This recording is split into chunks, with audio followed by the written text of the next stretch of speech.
আচ্ছা, আমি কি জানেন সৃষ্টি জগতের শ্রেষ্ঠতম মানুষ মহান আল্লাহ তাআলার সবচেয়ে প্রিয় হাবিব যখন মাত্র 8 বছর বয়সের এক অবুঝ শিশু, তখন তার মাথায় হাত বুলিয়ে দেওয়ার মতো নিজের বাবা বা মা কেউই বেঁচে ছিলেন না। চরম এই এতিম অবস্থায় কে হাত বাড়িয়ে দিয়েছিল তার দিকে? কে নিজের সন্তানদের চেয়েও বেশি ভালোবেসে আগলে রেখেছিলেন তাকে? বিখ্যাত সিরাত গ্রন্থ আর রাহিকুল মাকতুমের 106 নম্বর পৃষ্ঠার স্নেহশীল পিতৃব্যের তত্ত্বাবধানে অধ্যায়ে লুকিয়ে আছে এমনই এক হৃদয়স্পর্শী ইতিহাস। নবী মোহাম্মদ সাল্লাল্লাহু আলাইহি ওয়াসাল্লামের বয়স যখন 8 বছর 2 মাস 10 দিন, তখন তার পরম শ্রদ্ধেয় দাদা আব্দুল মুত্তালিব ইন্তেকাল করেন। দাদার মৃত্যুর পর চরম দুঃখ শোকে নিমজ্জিত বালক মোহাম্মদের লালন পালনের সকল দায়িত্ব ও ওসিয়ত আপন কাঁধে তুলে নেন তার চাচা আবু তালিব।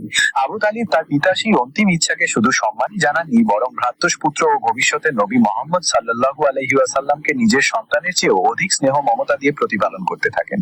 শুধু তাই নয়, তিনি বালক মোহাম্মদ সাল্লাল্লাহু আলাইহি ওয়াসাল্লামকে দেখলেই এক অদ্ভুত আত্মিক টান অনুভব করতেন এবং পিতার মতোই তাকে নানাভাবে বিশেষ সম্মান প্রদর্শন করতেন। এই ভালোবাসা কোনো সাময়িক আবেগ ছিল না। রাসূলুল্লাহ সাল্লাল্লাহু আলাইহি ওয়াসাল্লামের নবুয়ত প্রাপ্তি এবং তার জীবনের দীর্ঘ 40 বছর বয়স পর্যন্ত এই বিচক্ষণ চাচা সব সময় তার ছায়া হয়ে পাশে ছিলেন। বইটির 106 ও 107 নম্বর পৃষ্ঠায় বর্ণিত হয়েছে এক অলৌকিক ও হৃদয়স্পর্শী ঘটনা, যখন একবার মক্কায় এক ভয়াবহ দুর্ভিক্ষ দেখা দিয়েছিল এবং মানুষ চরম নাজেহাল হয়ে পড়েছিল।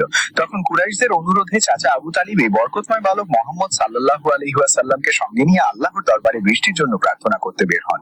তিনি বালক নবীজি সাল্লাল্লাহু আলাইহি ওয়াসাল্লামের হাত ধরে কাবার দেয়ালে তার পিঠ লাগিয়ে দাঁড় করিয়ে দেন এবং আকাশের দিকে তাকিয়ে রহমতের বৃষ্টির অন্বেষণ করেন। আশ্চর্যজনকভাবে আকাশে তখন এক টুকরো মেঘও ছিল না, অথচ মুহূর্তের মধ্যেই মেঘে মেঘে আকাশ ছেয়ে যায় এবং মুষলধারে বৃষ্টিপাত শুরু হয়। এই মেঘ ভাঙা বৃষ্টির পরিমাণ এত বেশি ছিল যে পুরো উপত্যকায় প্লাবনের সৃষ্টি হয় এবং মরু অঞ্চল পুনরায় সতেজ সজীব হয়ে ওঠে। ভাতিজার চেহারার এই অলৌকিক বরকত দেখে মুগ্ধ হয়ে চাচা আবু তালিব নবীজি সাল্লাল্লাহু আলাইহি ওয়াসাল্লামের প্রশংসা গীতি গিয়ে বলেছিলেন, তিনি অত্যন্ত সৌন্দর্যমণ্ডিত, যার চেহারা মুবারক দ্বারা রহমতের বৃষ্টি অন্বেষণ করা হয়ে থাকে, যিনি এতিমদের আশ্রয়স্থল এবং স্বামীহারা নারীদের রক্ষক। প্রতিটি বিপদে ও সংকটে চাচা আবু তালিব এভাবেই ভাতিজার উপর নিজের সুরক্ষার হাত বাড়িয়ে দিয়েছিলেন এবং এই নিঃস্বার্থ ভালোবাসা ইসলামের ইতিহাসে এক অনন্য দৃষ্টান্ত। আপনি যদি নবীজি সাল্লাল্লাহু আলাইহি ওয়াসাল্লামকে ভালোবেসে থাকেন, তবে এই সুন্দর ও অলৌকিক ইতিহাসটি একা না জেনে এখনই ভিডিওটি আপনার বন্ধুদের সাথে অবশ্যই শেয়ার করুন। আপনার একটি শেয়ার হয়তো অন্য কাউকে নবীজি শৈশবের এই বরকতময় জীবনী জানতে গভীরভাবে অনুপ্রাণিত করবে। ভিডিওটি ভালো লাগলে লাইক ও পেজটি ফলো করতে ভুলবেন না। জাযাকাল্লাহু খায়রান।